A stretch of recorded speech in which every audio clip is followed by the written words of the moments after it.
Hello, pro wrestling fans. Welcome back to a brand new episode of the Joe Monroe Show. It is I, Joe Monroe, and today we are on, I want to say it's the fourth episode of the Podcasters Appreciation Month.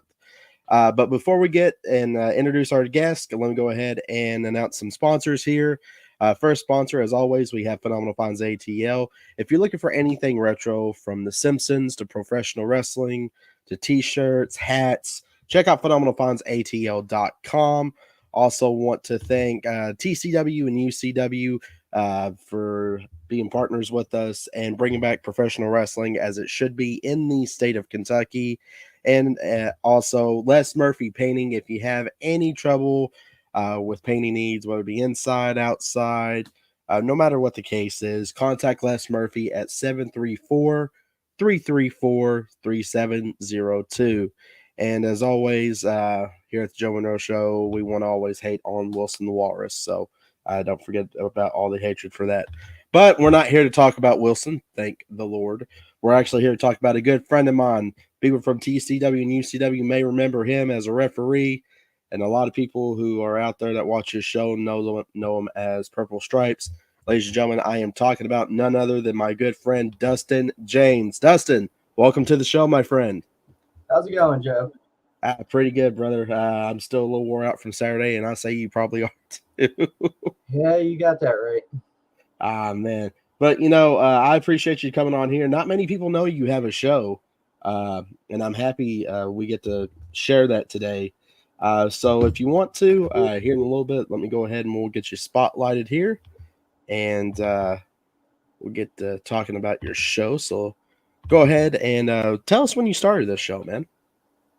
This show is now called PZG Dustin James. I went and started it January of 2023. Originally, it started with me wanting to get practice on talking more, and it started off me just reading some books so that way people can find out more about books that most people hadn't heard of, whether it was like the later books of Hitchhiker's Guide to the Galaxy, the older Star Wars books, or just anything like that. So that way I can get better at speaking, because at the time I actually wanted to be a manager in wrestling. And what had happened was I noticed that after a while, I saw that people weren't going through and being as interested in the books in this day and age. But even though I was interested in it, I decided to adapt. And in wrestling, like, we noticed that you got to adapt. And I decided to start adding gaming into it. So I went and started gaming, which is where the G in PZG comes from now, Purple Zebra Gamer. And as I started gaming more people came in. And as it happens, I go and I start talking about stuff going on in the shows, trying to get people more interested in the matches, more people interested in the shows that I'm put on, even as a referee, and those that are coming up for me, and some of the wrestlers, whether it be at Grindhouse, which is where I've actually been trained at and still be trained at. Now UCW, TCW, recently EWA, or even Gen X, and it's actually started growing a little at a time, and that's where it's come from. Yeah, that's awesome, man. Now, I know this past Saturday, I know Crystal's in here, so thank you, Crystal, for those photos. We actually got to see your purple referee shirt. That was the first time you wore it in TCW slash UCW. Tell us what's and your logo has the purple zebra, of course, zebra representing referees. What's the symbolism for purple, if you don't mind? I know you told me. Go ahead and explain to the audience what that's about, because there's a lot of people that ask me that. So the purple is actually the color of epilepsy. And for epilepsy for me isn't just, just a random thing, or I know somebody that has it, which I do. It's actually something I go and deal with because at a young age, I know the grade I was in because like I was it happened at such a young age for me. It was fourth grade, and believe it or not, it was a bully who I was riding the bus, minding my own business. I wasn't such a popular kid at the time. He decided, let me go and mess with him and just smash my head against the bus window. And that was actually what started my seizures. And since then, I've battled seizures my whole life ever since that day, and can never go and get over it.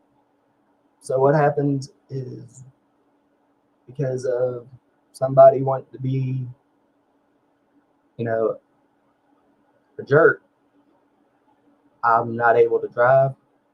I'm having to adapt my life just to live a normal life and still chase the goals I want to chase.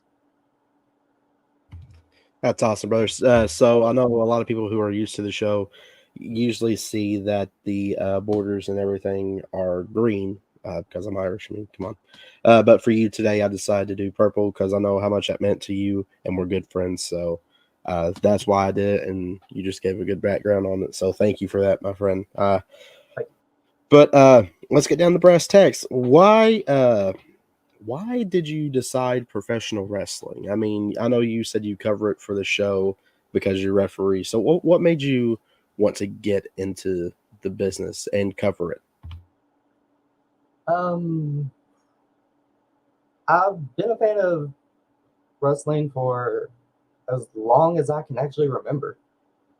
Um, my aunt's been a fan of wrestling.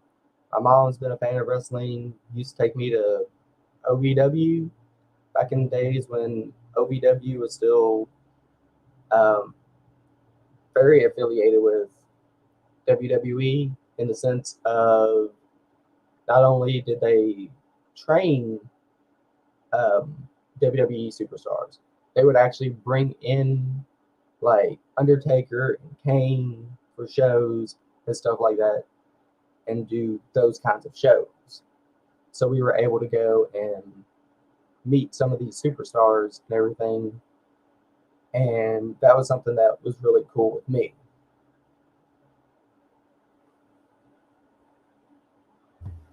All right, that's awesome, man. And I know you're probably like you stated, you work for a few others aside from TCW and UCW. Who else? And Grindhouse, which is where you cut your teeth at. Who are some other companies that you've worked for so far? Um, One of them is based out of Frankfurt and is run by Adrian Alexander. It's called Elite Wrestling Alliance, EWA. Another one is Generation Next Pro Wrestling. It's run by Larry D. Um, some of you may have actually heard of Larry D, whether it's from NWA, TNA, and a bunch of other um, promotions in the state of Kentucky, and definitely farther reaches than just this area.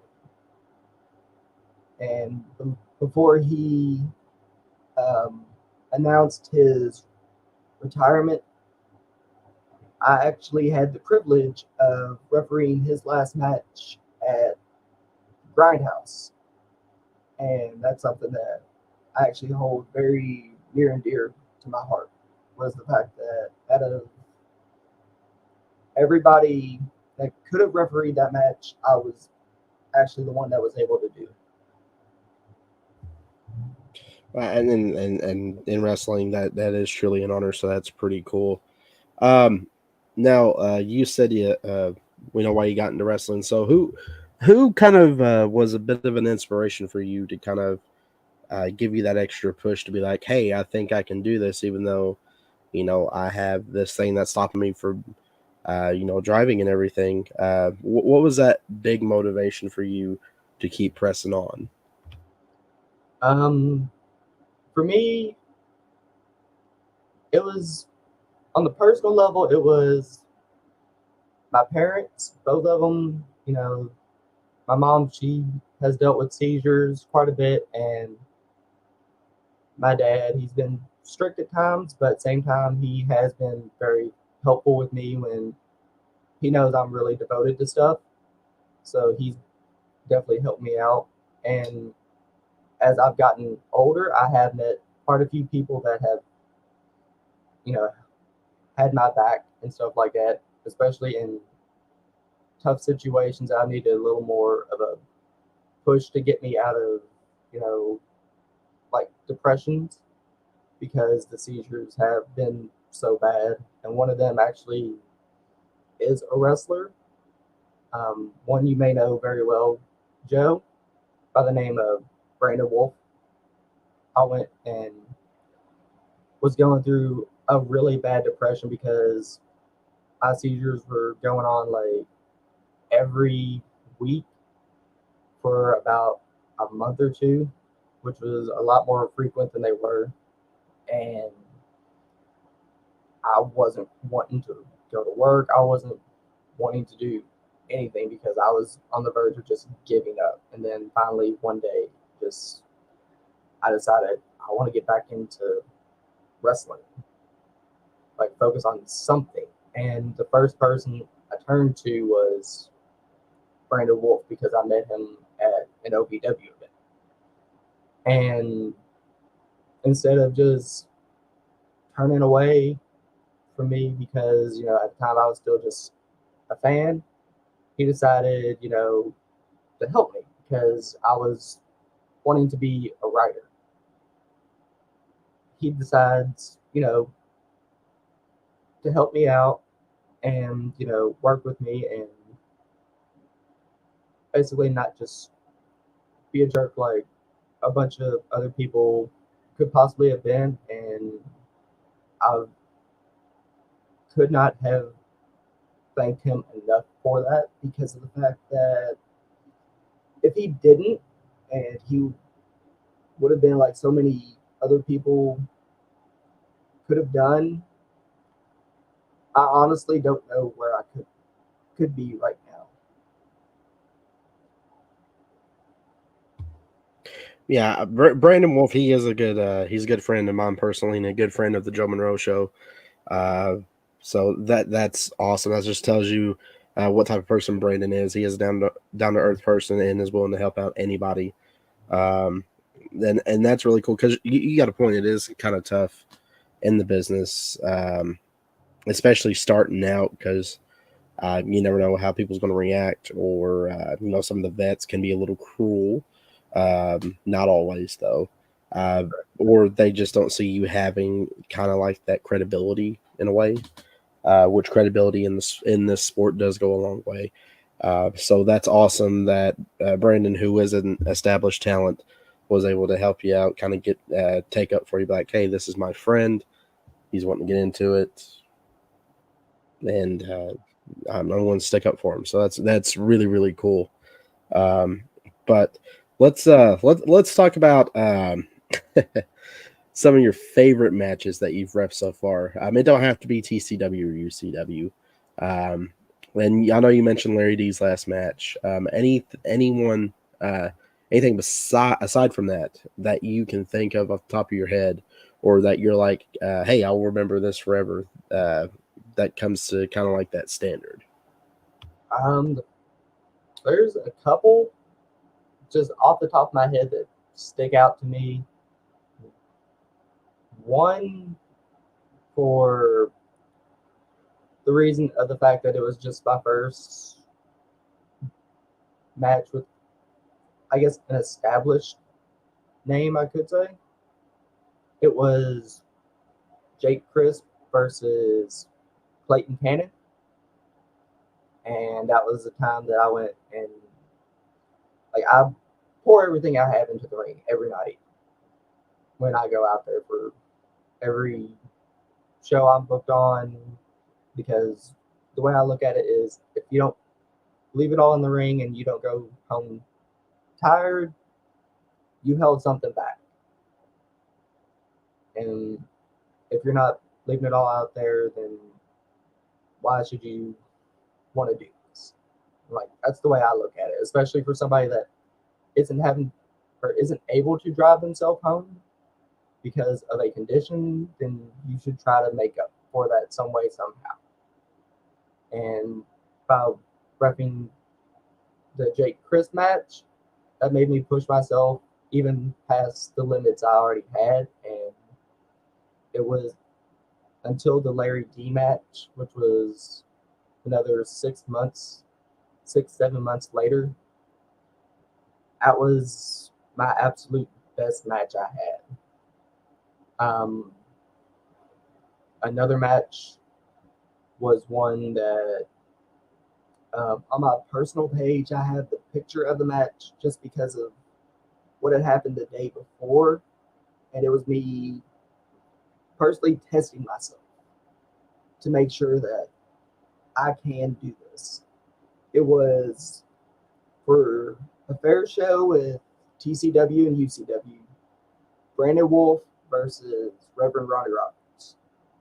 And what had happened the day before was I just had a seizure, and some people were saying you should not go and ref the night or the next day.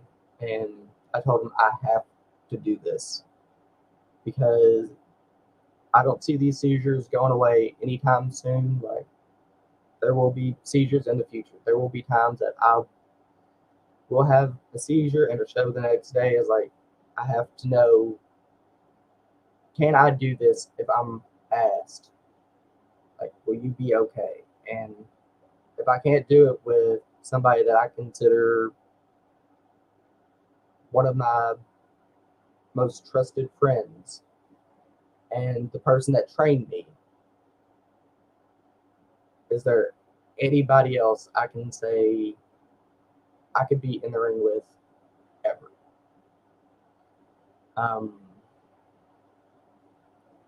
The other match would have to be, even though the finish was a little weird of the match, but I'm not going to go into details with that.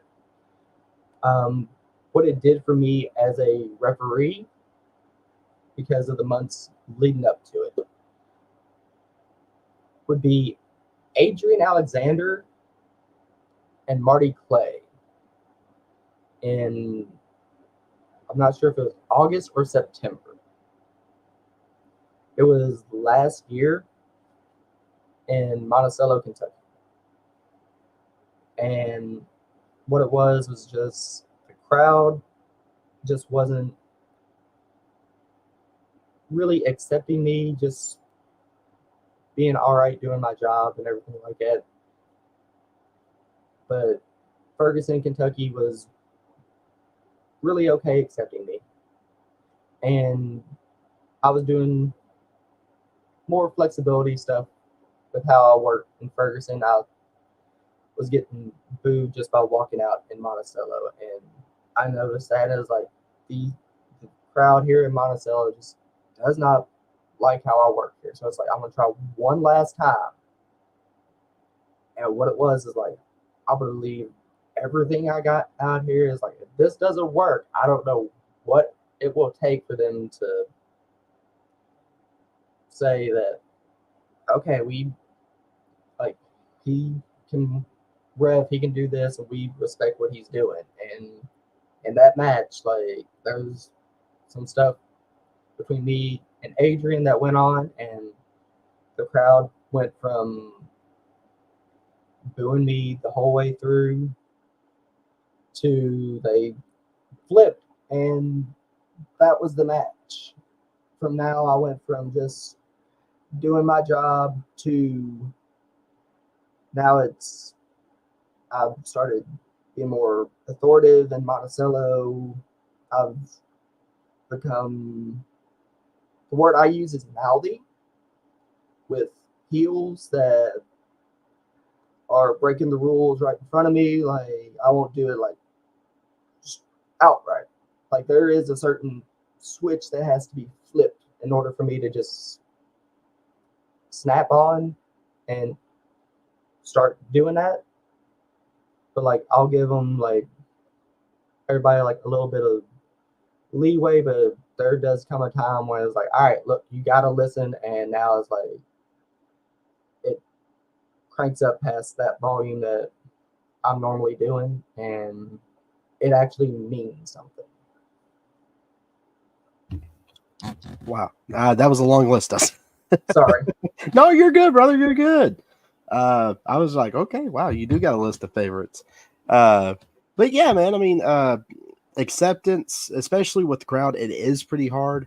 I don't know about refereeing. I've only had a show experience with being a referee, but that was for a death match company. That was an experience. We'll talk about that a little, sometime later. But yeah, man, even as anything in this business, if you have to get in front of the crowd, it is one of those things like, okay, are they going to accept me or are they not? Well, how can we get them to accept me? So that's pretty cool. And great matches too. I do remember that Adrian Alexander and Marty Clay match you're talking about. That was one hell of a match, and you did a great job with that too. Let's see, and I think I know which fair show you're talking about too. I think.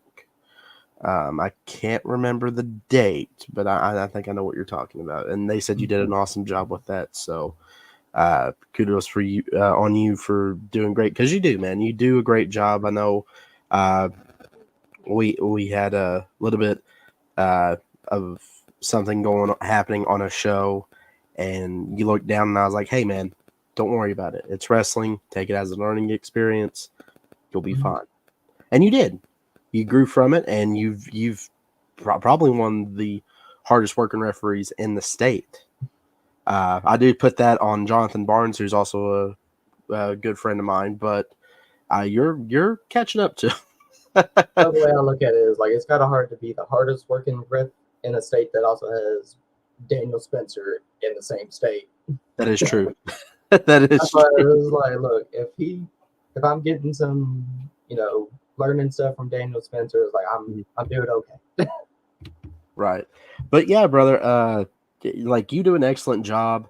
I know you were a little nervous doing this today, and I told you not to be. So, it's just act like it's a show.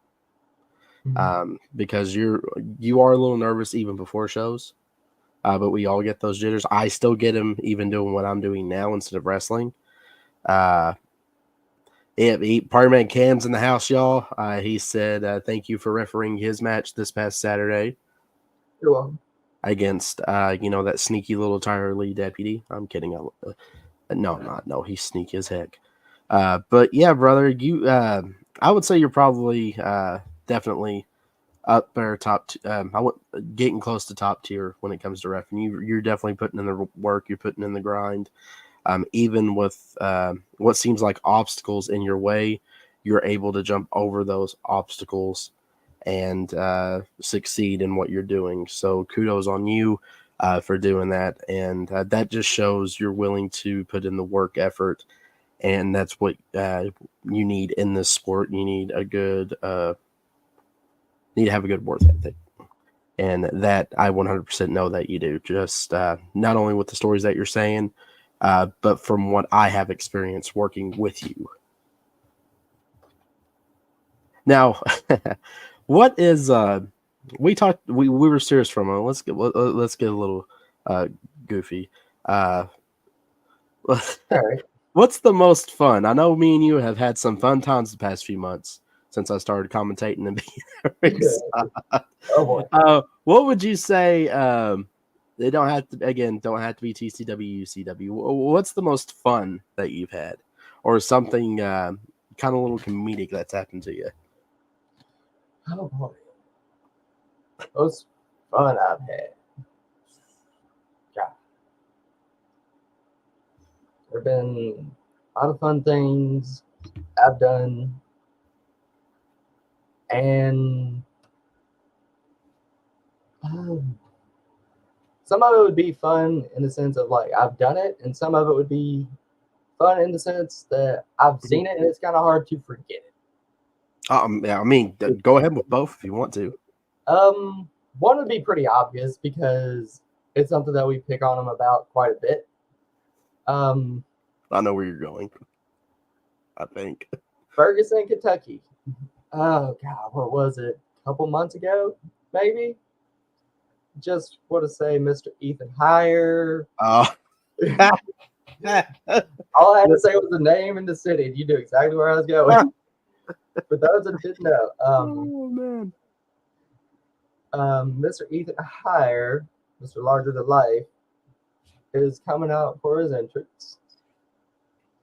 And he goes, and me and your next guest are watching for his match and everything. He's getting ready to come out. And, you know, we're watching, studying, and everything. And he brings down the entire curtain, crashing on it. And it's not like he's a big guy. He's what, like 5? No, he's like 4'9", I think. Yeah. He's not tall, and he's not heavy either. He's kind of thin. We'll put it that way. And it just comes crashing down. And everybody that was back there, whether watching on a monitor or actually working the ring bell, sound, everybody runs back into the locker room. It was the funniest thing I'd seen in a while.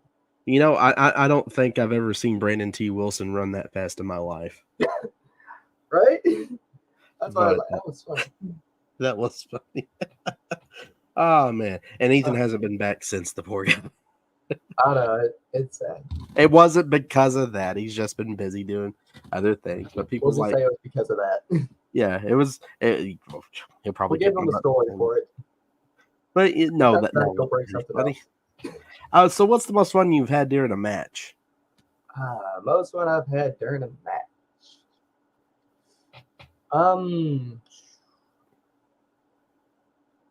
In a way that makes sense or not make sense.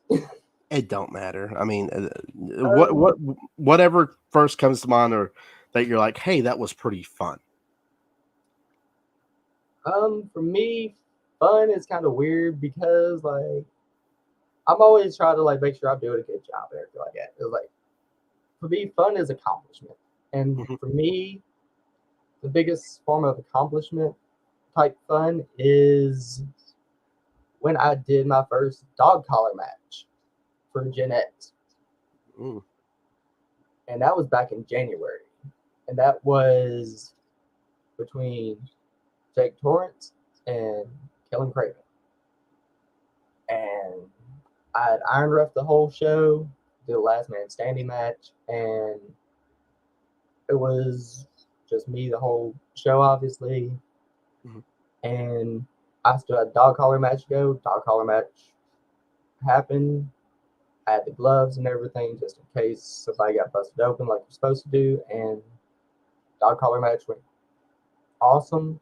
And it was my first time of like, yeah, we got to have somebody else out here because help is like, no, this is all on me. It's like, I'm tired because I did 2 complete different stipulations with hardly anybody I know here. And I'm being told I did good. And it's like, you know what? This is why I love doing this. This was fun because, you know, I was able to do so much stuff I know. And I'm able to like show off a little bit. And it's like, this is why it's fun for me. Oh, wow. Yeah. So we're at the 30-minute mark. Go ahead and plug where your social medias are and all that jazz for yourself. Go ahead and promote yourself, Dustin. That's what I'm trying to say. Promote yourself. Right. So our referee page is on Facebook at Referee Dustin James. And my Twitch is twitch.tv/. PZG _ Dustin James, all one word. And I stream on Mondays, Tuesdays, Wednesdays, and Thursdays. All right. And also, don't forget that Trashy Boys is not a cult. I'm happy I was able to get you on a Monday then. But you also you sell merchandise at the shows. Are you selling them at the shows yet? Yes, I do. Okay, so you got those shirts. I need to get me one of those, by the way. I do have a sticker though. You do sell stickers that has the same logo, which are pretty awesome. What and you're doing this at each show you go to, or?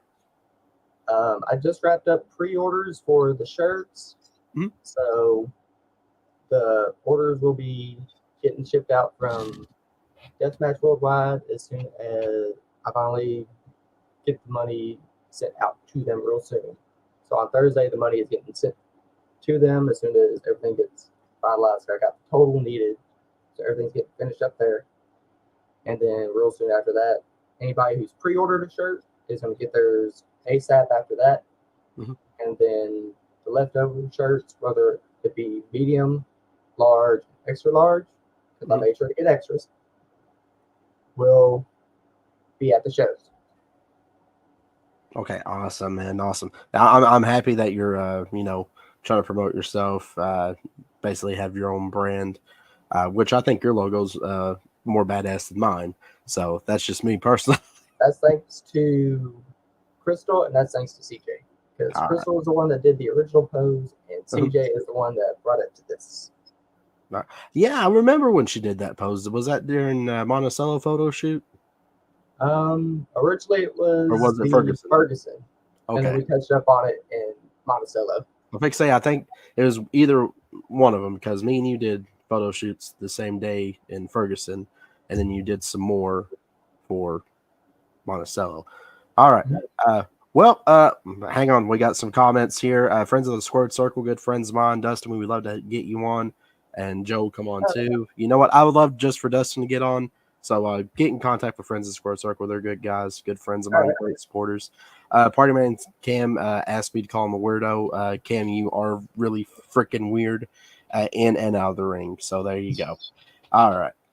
So that's enough of plugging Party Man Cam. That's all he's getting out of me. All righty. So Dustin, thank you so much for coming on the show, brother.